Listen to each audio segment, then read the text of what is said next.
Bab 2311. Belum lagi, Melody sangat marah. Dia sudah memanggil Thalia berkali-kali, dan seharusnya Thalia mendengarnya. Semua itu, dan Thalia malah menutup telinga. Dengan kata lain, dia sengaja membuat masalah bagi mereka. Melody merasa lemas. Ia perlahan merosot duduk di tanah sebelum mengangkat kakinya yang cedera. Aku harap kakek dan nenek segera menemukanku. Ini sangat menyakitkan. Karena Lukas sepenuhnya fokus pada Thalia, Melody hanya bisa mengandalkan Beatrice dan Cedric. Dibandingkan dengan Lukas, dia merasa bahwa kedua orang tua itu lebih peduli padanya. Lukas tidak tahu bahwa Melody juga mengikutinya ke hutan.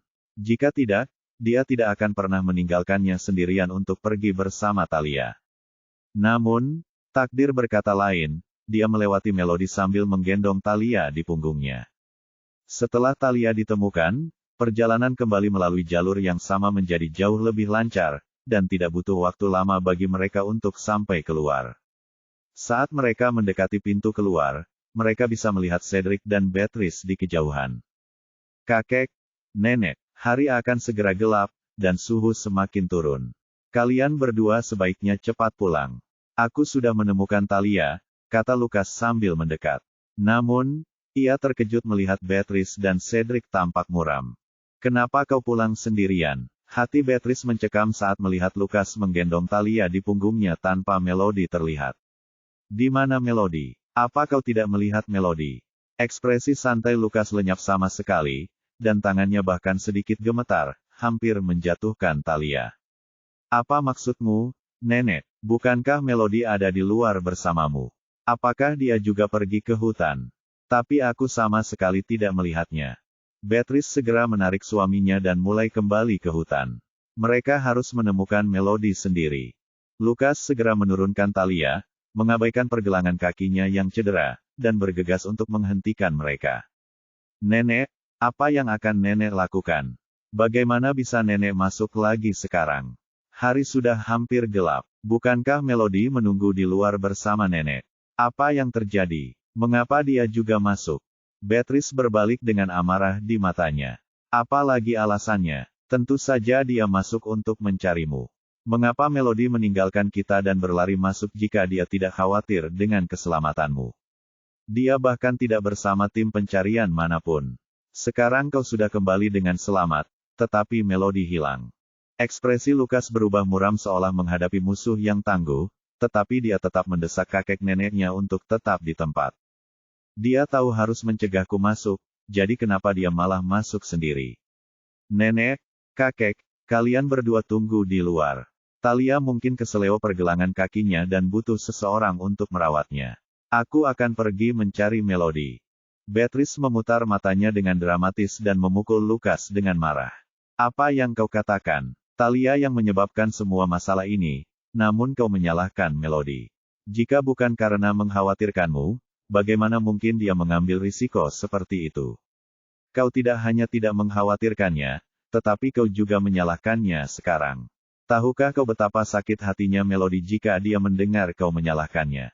Lukas menyadari bahwa ia telah berbicara terburu-buru dan berhenti berdebat. Bab 2312. Kakek, tolong hentikan nenek masuk. Aku yang akan masuk. Lukas mengerutkan kening. Dia memastikan kakek neneknya tidak mengikutinya, lalu mengambil senter dari mereka dan menuju ke hutan. Melody, Melody. Thalia diam-diam tertawa ketika melihat mereka bertengkar karena Melody. Akhirnya, Lukas seharusnya menyadari bahwa Melody adalah pembuat onar sejak lama. Sejak hari mereka bersama, Lukas selalu membereskan kekacauan yang dibuatnya. Bagaimana mungkin wanita seperti itu cocok untuknya? Pikirnya dengan angkuh, tetapi kemudian bertemu dengan tatapan tajam Beatrice. Beatrice bukanlah orang yang mudah ditaklukkan seperti Melody. Dia mengambil beberapa langkah maju dan secara belak-belakan membongkar kepura-puraan Thalia. Nona Thalia, saya sarankan Anda mempertimbangkan untuk segera meninggalkan keluarga saya. Kami tidak menerima wanita manipulatif seperti Anda. Jika Anda tidak ingin keadaan menjadi buruk di antara kita, pikirkan baik-baik apa yang saya katakan kepada Anda siang itu. Cedric berdiri di belakang Beatrice, menunjukkan dukungannya padanya. Thalia sama sekali tidak cocok untuk bersama Lukas. Dia masih muda, tetapi dia memiliki pikiran yang cukup licik. Hembusan angin dingin menerpa, menyebabkan Talia menggigil dan memegangi lengannya dengan sedih.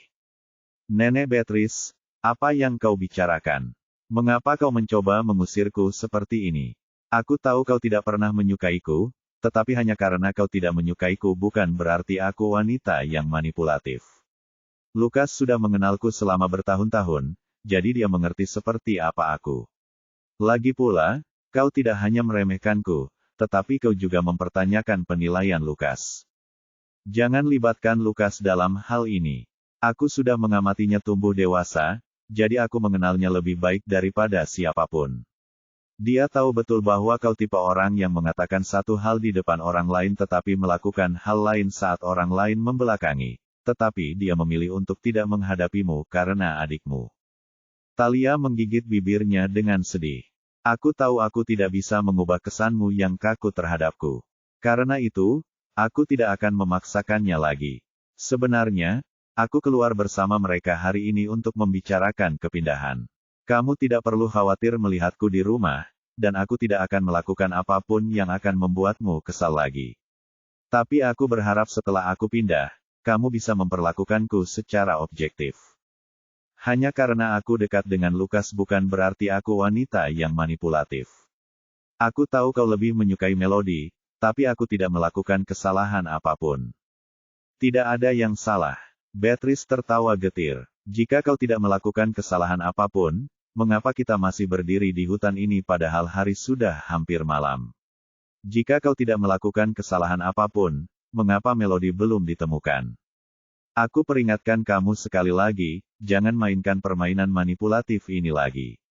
Kalau kamu mau pindah, pindah saja.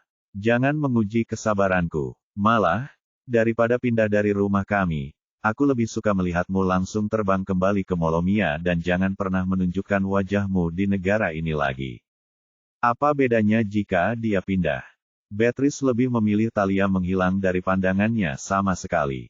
Bahkan jika Lukas terbang ke Molomia beberapa kali setahun di masa depan, itu tetap lebih baik daripada dia tinggal di negara itu untuk waktu yang lama. Talia sangat marah hingga tubuhnya gemetar, sebagian karena kedinginan dan sebagian lagi karena amarah yang sesungguhnya. Kenapa si nenek tua ini begitu kasar padaku? Apa kesalahanku sampai membuatnya tersinggung? Kenapa dia sama sekali tidak menyukaiku? Bab 2313. Ada kebencian di mata Talia saat dia menatap Beatrice. Cedric mengerutkan kening dan melangkah di depan Beatrice.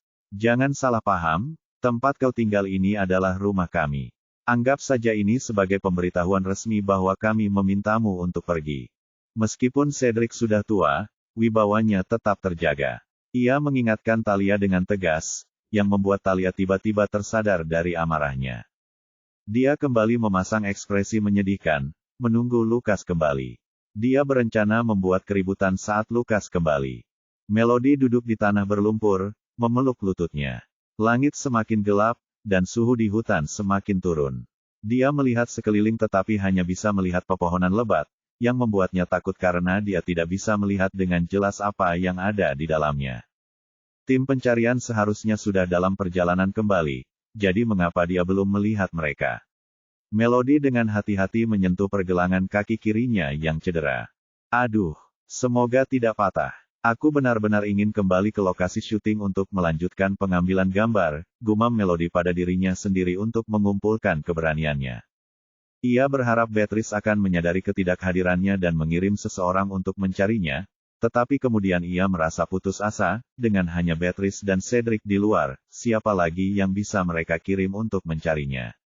Mungkinkah mereka mengirim Lukas? Tapi apakah dia benar-benar mau datang, mengingat betapa marahnya dia padaku tadi? Pikir Melody. Dia meringkuk lebih erat untuk mempertahankan kehangatan tubuhnya. Semakin lama dia berada di hutan, semakin sedih perasaannya.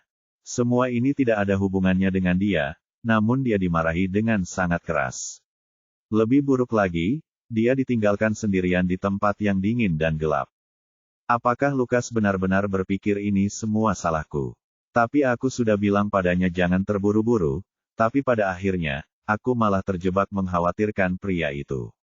Bodohnya aku. Lain kali, Aku tidak akan bersikap sebaik ini karena aku hanya akan dianggap remeh lagi, katanya pada diri sendiri dengan sedih.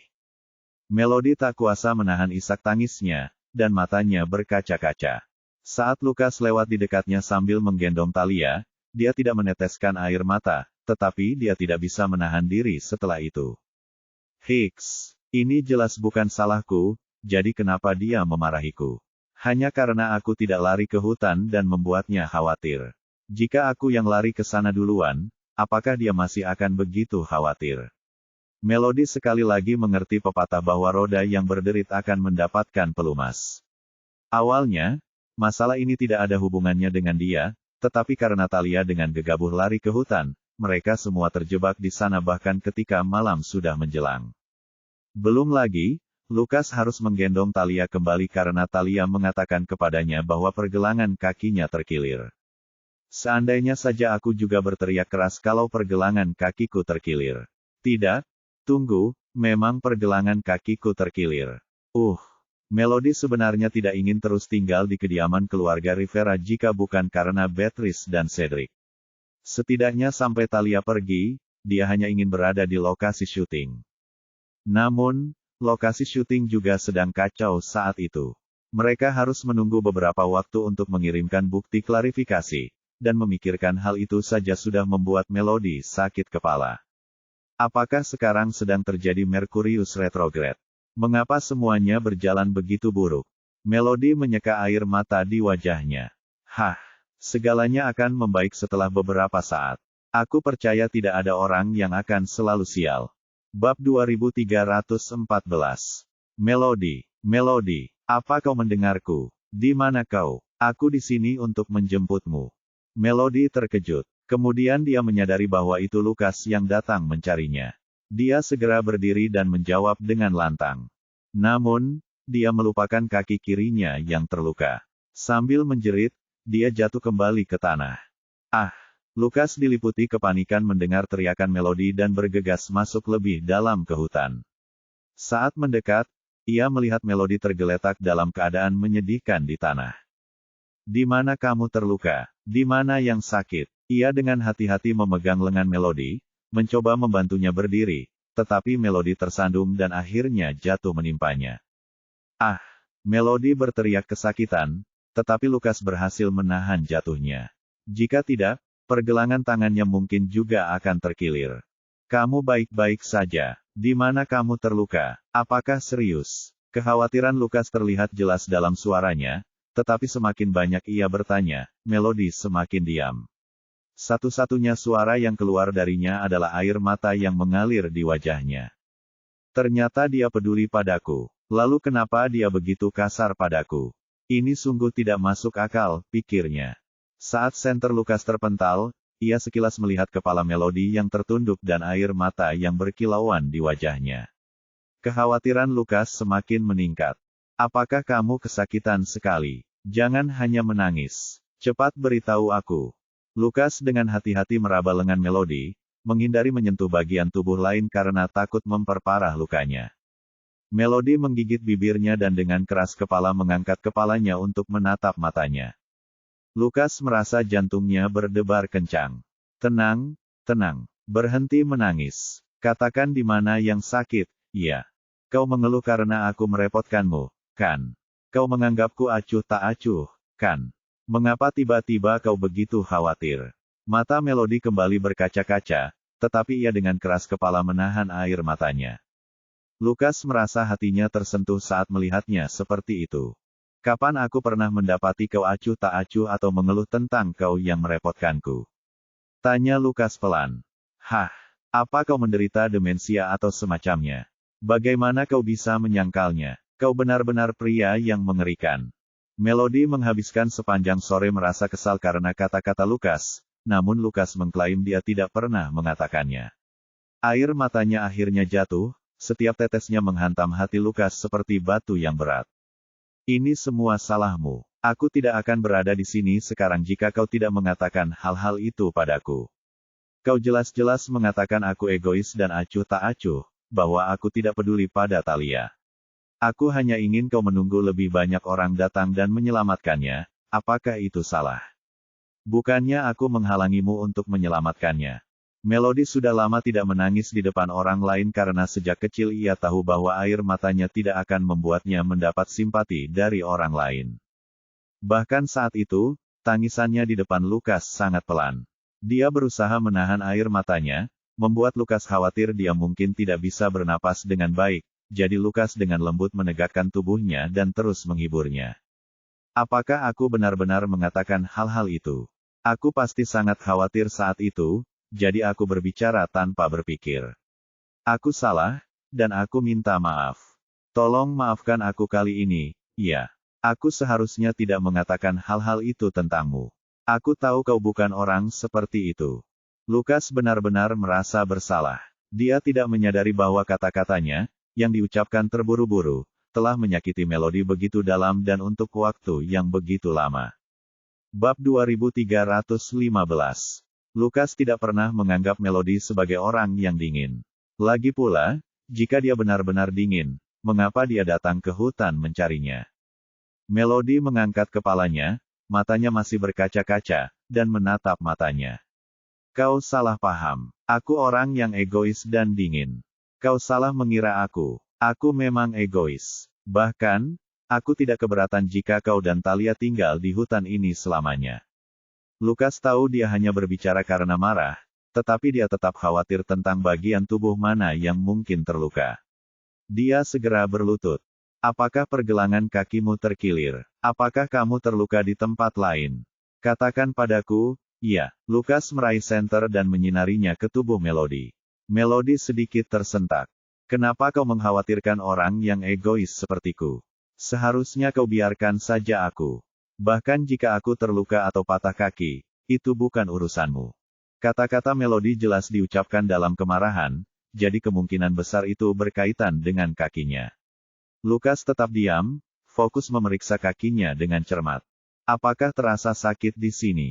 Dia dengan lembut menyentuh pergelangan kaki Melody. Melody memutar tubuhnya menjauh dari tangan pria itu yang menyentuh pergelangan kakinya, sambil berkata, itu bukan urusanmu. Kalau begitu, kaki kirimu, Lukas menyimpulkan. Benar saja, begitu dia menyentuh pergelangan kaki kiri Melody, Melody mendesis kesakitan. Serius, apa kau terkilir? Kuharap bukan sesuatu yang seserius patah tulang. Lukas menopang tubuh bagian bawah Melody dengan tangannya, mengerahkan sedikit tenaga untuk mengangkatnya. Ah, seru Melody, pipinya memerah karena malu. Dia tidak menyangka Lukas akan mengangkatnya seperti itu tiba-tiba. Lagi pula, berat badannya lebih dari 40 kg. Apa yang kau lakukan? Setelah mengangkatnya, Lukas meletakkan mantelnya di tanah dan dengan hati-hati mendudukkan Melody di atasnya. Biar ku periksa pergelangan kakimu dulu. Jika tidak serius, aku akan membawamu keluar, katanya. Melody sedikit mengerutkan kening dan protes, kenapa kau melepas mantelmu? Aku baru saja jatuh ke tanah, dan celanaku sudah kotor. Sekarang kau akan masuk angin. Tapi apa peduliku? Lagi pula, aku orang yang dingin dan egois. Senyum tipis muncul di sudut bibir Lukas. Sifat Melody yang mudah marah entah bagaimana membuatnya geli. Ya, aku tahu kau orang yang dingin dan egois. Justru karena itulah aku senang berurusan denganmu dan menawarkan diriku padamu. Aku menaruh mantelku di bawahmu karena aku tidak ingin kau masuk angin. Kau baru saja sembuh, dan sekarang pergelangan kakimu terkilir. Semakin banyak Lukas berbicara, semakin frustrasi dia. Dia telah merawatnya dengan saksama di rumah sakit selama beberapa hari, dan sepertinya dia harus melakukan perjalanan lain ke rumah sakit. Melody menundukkan kepalanya dalam diam. Dia tidak menyangka akan tersandung dan terkilir pergelangan kakinya. Bisakah kau menggerakkan kaki ini? Tanya Lukas. Melody mencoba mengangkatnya seperti yang disarankan Lukas, tetapi rasa sakit itu membuatnya mengerutkan kening. Jangan bergerak, aku akan menggendongmu keluar, katanya. Mata Melody sedikit melebar saat Lukas mengangkatnya ke dalam pelukannya. Baru saja dia menggendong Talia di punggungnya, jadi mengapa? Lukas melirik ke arahnya dan menjelaskan dengan santai, pergelangan kakimu cedera. Aku takut tidak sengaja membenturnya jika aku menggendongmu di punggung, jadi lebih baik aku menggendongmu. Oh, Melody tidak berani mendongak, jadi wajar saja Lukas tidak menyadari pipinya memerah. Lagi pula, selama kau tahu aku egois dan berhati dingin, tidak apa-apa. Aku tidak akan berterima kasih padamu meskipun kau menggotongku keluar, katanya. Bab 2316. Setelah mendengar perkataan Melody, Lukas berhenti dan menundukkan kepala untuk meminta maaf dengan sungguh-sungguh. Aku salah dalam hal ini. Aku berbicara tanpa berpikir dan seharusnya tidak begitu ceroboh dengan kata-kataku. Aku minta maaf, aku tidak akan berbicara seperti itu lagi padamu. Saat bertemu dengan tatapan tulusnya, keluhan yang selama ini dipendam Melody meledak. Dia menggigit bibirnya, matanya berkaca-kaca, tetapi dia tidak ingin meneteskan air mata lagi. Lupakan saja, asalkan kamu tahu kamu salah, itu sudah cukup. Jelas ini bukan salahku, tapi kamu langsung menyalahkanku. Air mata Melody mengalir di pipinya dan membasahi lengan Lukas. Meskipun Lukas mengenakan baju lengan panjang, air mata Melody tetap membuatnya sedih. Dia tidak menyangka kesalahannya yang tidak disengaja akan menyebabkan Melody begitu menderita, dan dia juga tidak menyadari bahwa Melody tidak seceria yang terlihat di permukaan, dan bahwa dia menyimpan banyak kebencian dan kesulitan di dalam hatinya. Hanya saja Melody pandai berakting, jadi dia tidak pernah membiarkan orang lain mengetahuinya. Lukas berhenti mendadak, menatap mata Melody, dan berkata dengan suara serak, "Maafkan aku. Aku minta maaf sekali lagi." Melody tidak yakin apakah dia masih bisa mempercayainya. Mereka pernah bertengkar sebelumnya, dan Lukas selalu meminta maaf setiap kali. Namun, jika menyangkut Thalia, Melody selalu tampak menjadi pihak yang harus mengalah. Jika aku tak pernah bisa menjadi orang terpenting di hatinya, bagaimana aku bisa benar-benar memiliki pria ini? Pikir Melody. Melody tidak hanya menginginkan sedikit cintanya, dia menginginkan seluruh cintanya. Dia membenamkan dirinya dalam pelukannya, mengesampingkan segalanya untuk sementara waktu. Setidaknya pada saat itu, dia memiliki seluruh dirinya. Beatrice terkejut ketika melihat Lukas menggendong Melody kembali. Oh, apa yang terjadi? Apakah Melody terluka? Ekspresi Thalia berubah muram. Dia meminta Lukas untuk menggendongnya pulang, tetapi Lukas malah menggendong Melody. Melody itu memang licik. Aku yakin Lukas tidak akan menggendongnya pulang kalau dia tidak memintanya. Dan lihatlah kedua orang tua itu. Mereka langsung menghampiri Melody dengan khawatir begitu dia kembali. Pikir Thalia. Nenek, ini bukan apa-apa. Aku hanya tersandung dan mungkin pergelangan kakiku sedikit terkilir, kata Melody dengan air mata yang terlihat jelas di wajahnya. Dia merasa lega karena hari sudah gelap, dan Beatrice telah mematikan senter agar tidak menyinari matanya. Untunglah nenek tidak melihat bekas air mata di wajahku, kalau tidak dia akan khawatir lagi, pikir Melody. Namun, Beatrice, yang memahami Melody, sama sekali tidak mempercayai penjelasan santai Melody. Lagi pula, mengapa Melody membiarkan Lukas menggendongnya jika itu bukan masalah serius? Dasar gadis bodoh, mencoba menyembunyikan sesuatu dariku lagi, kata Beatrice tegas. Kau harus memberitahuku jika kau terluka atau merasa sakit di suatu tempat karena kita di rumah. Aku akan menjagamu. Kejadian hari ini tidak terduga, tetapi karena kau terluka, kita harus segera membawamu ke rumah sakit.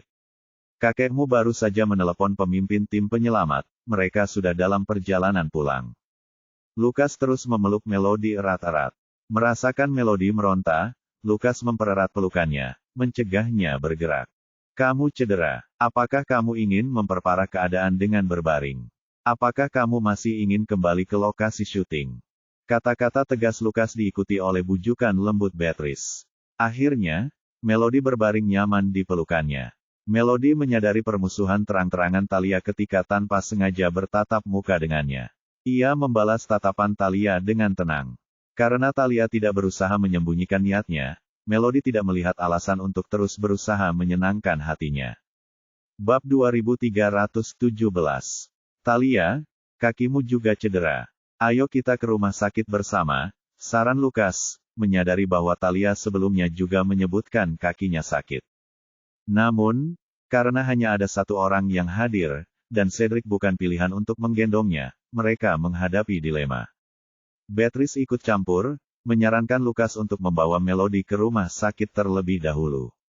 Talia sudah berdiri cukup lama, tidak seperti Melody yang bahkan tidak bisa berdiri. Cedera Talia mungkin tidak terlalu serius.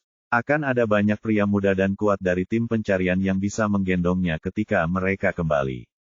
Sebaiknya kau bawa Melody ke rumah sakit untuk diperiksa dulu. Lagi pula, dia baru saja keluar dari rumah sakit dan seharusnya tidak kembali ke sana. Lukas menatap Talia untuk meminta pendapatnya, dan meskipun ia memaksakan senyum, ia tidak menolak saran tersebut. Ia membutuhkan waktu sendirian untuk memikirkan langkah selanjutnya. Setelah kehilangan dukungan dari Beatrice dan Cedric, ia tidak bisa membiarkan permusuhan mereka berlanjut. Sedangkan untuk Lukas, ia bisa merasakan keseimbangan kasih sayangnya condong ke Melody, yang membuatnya gelisah. Karena itu, Talia tahu ia harus membuat rencana. Bagaimana mungkin dia tidak membenci Melody? Sebelum Melody muncul, pelukan Lukas hanya diperuntukkan baginya. Namun, meskipun dia belum lama mengenal Melody, posisi itu kini diambil alih olehnya. Apakah dia benar-benar sangat menyukai Melody? Pikir Talia. Seperti yang Beatrice sebutkan, di antara orang-orang yang dikirim untuk menemukan mereka, memang ada banyak pria muda dan kuat. Beatrice dengan santai menunjuk salah satu dari mereka untuk menggendong Talia, dan Talia menerima pengaturan itu dengan tenang. Beatrice menghela napas lega dalam hati. Kalau tidak, siapa yang tahu berapa lama mereka harus berdiri di sana bertengkar satu sama lain jika Talia menolak kesepakatan itu. Dia sangat ingin wanita manipulatif itu kembali ke Molomia, dia tidak akan pernah menemukan kedamaian selama Talia masih berada di negara itu. Orang yang ditugaskan untuk menggendong Talia bernama Raymond Manning, putra Susan Manning, yang bekerja sebagai juru masak untuk keluarga Rivera. Dia dibesarkan di rumah keluarga Rivera. Setelah dewasa, Beatrice mempekerjakannya sebagai penjaga keamanan di rumah. Raymond bertubuh tinggi, tegap, dan selalu tersenyum, yang membawa kebahagiaan bagi para lansia. Namun, ditugaskan untuk menggendong seorang wanita muda dan cantik membuatnya merasa sedikit malu. Dia menggaruk kepalanya sebelum berjongkok di depan Talia. "Nona Talia, tolong pegang erat-erat. Saya tidak ingin tersandung dan melukai kaki Anda lagi. Aku sudah jelas-jelas bilang kakiku yang cedera, tapi nenek tua itu malah bilang ke pria itu kalau kakiku cedera. Jelas sekali dia berusaha menjatuhkanku," pikir Talia. Dia mendengus dan naik ke atas Raymond tanpa mengucapkan sepatah kata pun. Namun, dia mendapati Raymond kaku seperti papan, dengan otot yang bahkan lebih menonjol daripada Lukas. Raymond tidak tahu apa yang telah ia lakukan hingga menyinggung perasaan Talia. Ia hanya bermaksud memberikan pengingat yang baik, tetapi malah dicemooh. Ia mengusap hidungnya dan memutuskan untuk tidak berbicara dengannya lagi, karena takut Talia akan mempermasalahkan kata-katanya lagi. Mungkin dia memandang rendahku karena aku seorang pelayan, pikirnya. Namun, baginya bekerja untuk keluarga Rivera adalah hal yang wajar karena ibunya sendiri juga bekerja untuk mereka. Karena itu, dia tidak pernah terlalu memikirkan status sosialnya. Selain itu, mencari pekerjaan cukup sulit mengingat betapa buruknya kondisi ekonomi. Lebih penting lagi, upah yang ditawarkan oleh keluarga Rivera jauh lebih tinggi daripada mereka yang bekerja di kantor. Bahkan, banyak orang yang dikenalnya iri dengan gajinya. Bab 2318. Raymond mungkin tidak akan pernah memiliki kesempatan untuk bekerja untuk keluarga Rivera jika bukan karena ibunya sudah bekerja di sana sebagai juru masak. Karena itu, dia sangat berterima kasih kepada keluarga Rivera. Dia sering mendengar ibunya bercerita tentang masa-masa sulit ketika dia mengandungnya dan ditinggalkan oleh ayahnya. Mereka mungkin akan kelaparan di jalanan jika Beatrice tidak mengadopsi mereka. Lukas mengantar Melody langsung ke rumah sakit, ke bangsal VIP yang sama, dengan dokter yang sama. Dokter itu pun sama terkejutnya. Melody bahkan belum keluar dari rumah sakit selama sehari. Namun dia sudah kembali. Dokter itu mengerutkan kening ketika melihat pembengkakan besar di kaki Melody saat dia mengangkatnya. "Bagaimana ini bisa terjadi? Saya sangat prihatin karena Anda terus-menerus mengalami cedera, Nyonya Rivera. Anda benar-benar perlu menjaga kesehatan tubuh Anda. Meskipun Anda masih muda, Anda tetap perlu menjaga diri dengan baik." Lukas mengerutkan kening dalam-dalam ketika melihat memar di kulit Melody yang biasanya pucat. Dia tidak menyadari seberapa parah luka Melody di hutan sebelumnya, yang menjelaskan mengapa dia merasakan Melody sedikit gemetar ketika dia menggendongnya. Dia mengira itu disebabkan oleh penurunan suhu, baru kemudian dia menyadari bahwa wanita itu telah menahan rasa sakit sepanjang waktu. "Tolong bantu saya memeriksa apakah ini hanya keseleo atau patah tulang," pinta Melody dengan cemas. Dia ingin kembali ke lokasi syuting secepat mungkin. Pada saat kritis itu, dia tidak mampu untuk tinggal di rumah dan memulihkan diri hanya karena mengalami patah tulang. Dia mendengar bahwa pemulihan dari patah tulang akan memakan waktu sekitar 100 hari. Itu berarti dia tidak akan bisa pergi ke lokasi syuting selama 3 bulan penuh. Lukas langsung tahu apa yang dikhawatirkan Melody. Dia marah pada Melody, tetapi lebih marah lagi pada dirinya sendiri. Kenapa dia tidak mengatakan apa-apa jika dia sangat kesakitan? Aku tidak percaya dia lebih memilih menahan rasa sakit daripada memberitahuku. Tapi jika aku tidak memarahinya tadi siang, apakah dia akan mengikutiku ke hutan? Tidak, bahkan jika aku tidak memarahinya, dia tetap akan mengikutiku, pikir Lukas. Dia tahu betul betapa baik hati Melody. Saat itu, dia menyuruhnya menunggu karena dia khawatir akan keselamatannya. Gelombang penyesalan melanda Lukas. Dia menyesal telah menyakiti Melody dengan kata-kata cerobohnya dan meragukan karakternya meskipun tahu seperti apa orangnya. Dia pasti sangat kecewa, pikirnya. Melody tetap menundukkan kepala, menatap tangan dokter yang memeriksa pergelangan kakinya, takut mendengar jawaban yang tidak ingin didengarnya. "Apakah ini sakit?" tanya dokter. Sebelum Melody mengatakan apapun, Lukas memperingatkannya, "Jangan menanggung rasa sakit hanya karena kamu ingin kembali ke lokasi syuting." Wajah Melody langsung memerah karena malu. "Apa kau menganggapku seperti anak berusia 3 tahun? Aku tidak akan pernah menganggap kesehatanku sebagai lelucon." Lukas berpendapat bahwa Melody, yang berdedikasi pada dunia akting, tidak lebih dewasa dari anak berusia 3 tahun.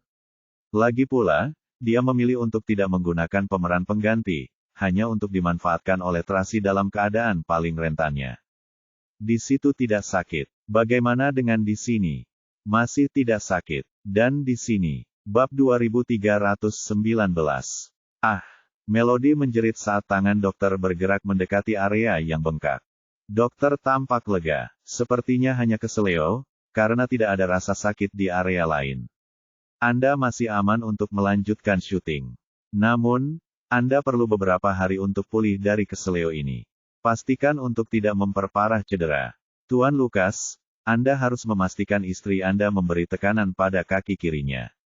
Lukas mengangguk dengan sungguh-sungguh. Dia tidak akan membiarkan kondisi Melody memburuk. Setelah mendengar bahwa itu bukan patah tulang, Melody menghela napas lega. Berbaring di tempat tidur di rumah selama beberapa hari jauh lebih baik daripada beristirahat selama berbulan-bulan. Kemudian, mereka pergi untuk melakukan ronsen, dan ketika Lukas pergi mengambil obat untuk Melody, Talia akhirnya dibawa oleh Raymond. Raymond merasa sangat sial hari itu, terutama ketika ia harus menggendong Talia, yang sama sekali tidak mau bekerja sama. Ia terasa seperti beban berat di punggungnya. Ia pasti akan jatuh jika Raymond tidak memegangnya erat-erat. Apakah wanita ini tidak takut jatuh sama sekali? Apalagi kakinya sedang cedera, pikir Raymond. Dia tidak berani menyentuh kakinya. Lagi pula, dia adalah orang asing, jadi dia perlu menjaga jarak. Namun, Talia tampaknya memiliki pemikirannya sendiri. Ia hampir berharap dirinya terjatuh dan kakinya terkilir agar kebohongannya tidak terbongkar. Akan mudah tertipu jika hanya Lukas yang ada di sana. Aku akan baik-baik saja selama kedua kentut itu tidak ikut serta. Kekhawatiran Talia sebenarnya agak terlalu dini. Saat ia dibawa ke dokter, Lukas tidak ada di sana karena sibuk mengambil obat oles untuk Melody. Sepanjang proses tersebut, Raymond lah yang menemaninya. Ketika dokter bertanya kaki mana yang cedera, Talia dengan santai mengulurkan kaki kirinya. Dokter mengerutkan kening dan memeriksanya, lalu berkata, "Nona Talia, apakah Anda salah? Kaki Anda tampak baik-baik saja. Di mana yang sakit? Tidak ada pembengkakan sama sekali. Bagaimana mungkin itu keseleo?" pikir dokter itu. Talia mengerutkan kening dengan tidak sabar. Dokter, apakah Anda menanyai saya? Mengapa saya datang ke rumah sakit jika saya tidak merasakan sakit? Carikan saya dokter lain jika Anda tidak bisa mengobati saya. Jangan mencoba menggunakan pertanyaan Anda untuk menutupi ketidakmampuan Anda sendiri. Dasar dokter gadungan. Dokter itu benar-benar sial. Dia sedang lembur, dan dia malah menangani pasien yang tidak kooperatif seperti itu. Dia bahkan belum sempat mengucapkan sepatah kata pun sebelum dicap sebagai dokter yang tidak kompeten, yang sungguh tidak adil. Raymond, yang mengamati dari samping, juga merasa kasihan pada dokter itu. Ia dengan hati-hati menyenggol Talia dengan punggung tangannya. Jika kamu tidak kesakitan, ayo kita kembali. Kita tidak seharusnya membuang waktu dokter seperti ini. Talia memutar matanya dengan dramatis. Apa kau tidak mengerti bahasa manusia? Aku bilang kakiku sakit. Seharusnya kau suruh dokter untuk melakukan ronsen untuk melihat apakah itu keseleo. Nenek Beatrice memintamu untuk membawaku ke sini, tapi kau bahkan tidak melakukan pekerjaan yang baik untuk memastikan aku dirawat dengan baik. Apa kau tidak takut aku akan mengadukanmu saat aku kembali? Raymond adalah pria yang jujur. Setelah mendengar apa yang dikatakan Talia, dan meskipun merasa sangat tersinggung, dia tidak punya pilihan selain meminta maaf kepada dokter dan bertanya apakah mereka bisa melanjutkan pemeriksaan ronsen. Nona, saya sarankan Anda berhenti mengoceh. Akan ada pembengkakan di permukaan kulit Anda jika itu keseleo. Selain itu, kami hanya melakukan ronsen jika ada kemungkinan patah tulang. Anda bilang sakit di mana-mana dan bersikeras kaki Anda keseleo. Sungguh. Talia menyeringai dingin dan membanting tangannya di meja dokter. Lalu kenapa kalau aku mau menghamburkan uang untuk ronsen? Apa kau akan melakukannya untukku atau tidak? Raymond, khawatir Talia akan kembali marah kepada dokter, segera turun tangan, dokter, tolong atur pemeriksaan ronsen untuk kami. Kami bisa menunggu hasilnya sebelum mengambil keputusan lebih lanjut. Jika semuanya baik-baik saja, kami akan kembali saja. Karena mereka bertekad untuk mengeluarkan uang tersebut, dokter tidak punya pilihan selain mengatur agar mereka menjalani pemeriksaan ronsen. Bab 2320. Setelah mereka pergi, dokter itu mengeluh kepada rekannya, "Ya Tuhan, wanita itu jelas gila. Dia tidak terluka tetapi bersikeras bahwa dia terluka. Siapa yang mengutuk dirinya sendiri seperti itu?" Rekannya menghiburnya, "Semua orang agak tidak waras akhir-akhir ini. Jika dia punya uang dan tidak ada pasien lain, biarkan saja dia melakukan apa yang dia inginkan." Ketika Lukas kembali dengan obat dan hendak menggendong Melody ke mobil, Melody tiba-tiba berkata, "Nona Talia ada di sini. Apakah Anda ingin menemuinya?" Dia menatapnya dengan tenang, seolah-olah dia bisa menerima keputusan apapun yang dibuatnya. Lukas menatapnya dengan tenang sejenak sebelum bertanya, "Apakah kau ingin aku menemuinya?" Melody tidak yakin apa maksud Lukas dengan pertanyaannya. Kapan dia pernah berhak memutuskan apakah Lukas tinggal atau pergi? Kalau ibu tidak mau aku pergi, ya aku tidak akan pergi. Nenek sudah mengatur seseorang untuk menemaninya. Lukas memulai. "Aku tidak bilang aku tidak ingin kau pergi," Melody menyela. "Jika kau begitu khawatir tentang Talia, kenapa tidak kau periksa sendiri? Kalau tidak, pikiranmu akan tetap tertuju padanya bahkan setelah kau mengantarku pulang." Alih-alih pergi melihat keadaan Talia, Melody tidak tahan membayangkan pikiran Lukas masih tertuju pada Talia saat bersamanya dalam perjalanan pulang. Lukas menatapnya intensely sejenak, lalu tiba-tiba mengangkat Melody ke dalam pelukannya, membuatnya terkejut. Melody dengan cepat melingkarkan lengannya di leher Lukas. "Apakah itu berarti dia telah memilih, aku?" Melody tidak percaya. Lukas selalu sangat mengkhawatirkan Talia. Lagi pula, itulah alasan dia terus terbang ke Molomia. Namun, sesaat kemudian, Lukas menoleh ke arah ruang konsultasi yang baru saja dimasuki Talia, dan senyum Melody sedikit memudar. Sepertinya dia terlalu banyak berpikir. Apapun yang terjadi, Lukas akan selalu memprioritaskan Talia. "Tuan Lukas." Nona Melody. Melihat Lukas mendekat, mata Raymond berbinar saat ia memegang hasil ronsen. Melody tersenyum. Dia sering melihat Raymond di rumah besar itu. Raymond selalu tampak ceria seolah-olah tidak memiliki kekhawatiran, yang selalu membawa kebahagiaan bagi orang-orang di sekitarnya. Apakah nenekku mengatur agar kau menemani Nona Thalia ke dokter? Tanya Lukas.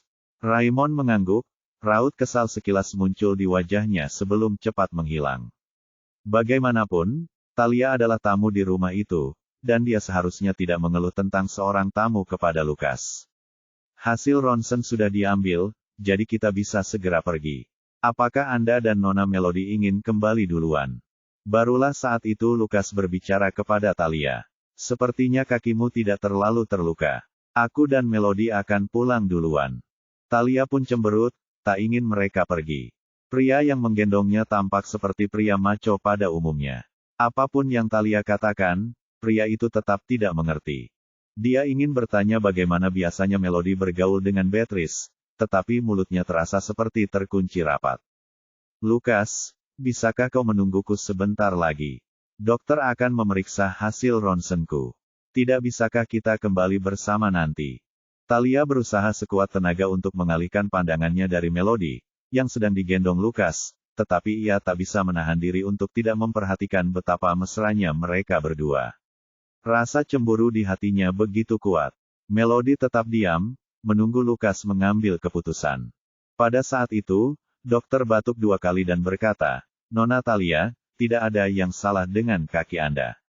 Anda bisa pulang sekarang. Dia benar-benar tidak ingin berurusan dengan wanita yang keras kepala itu.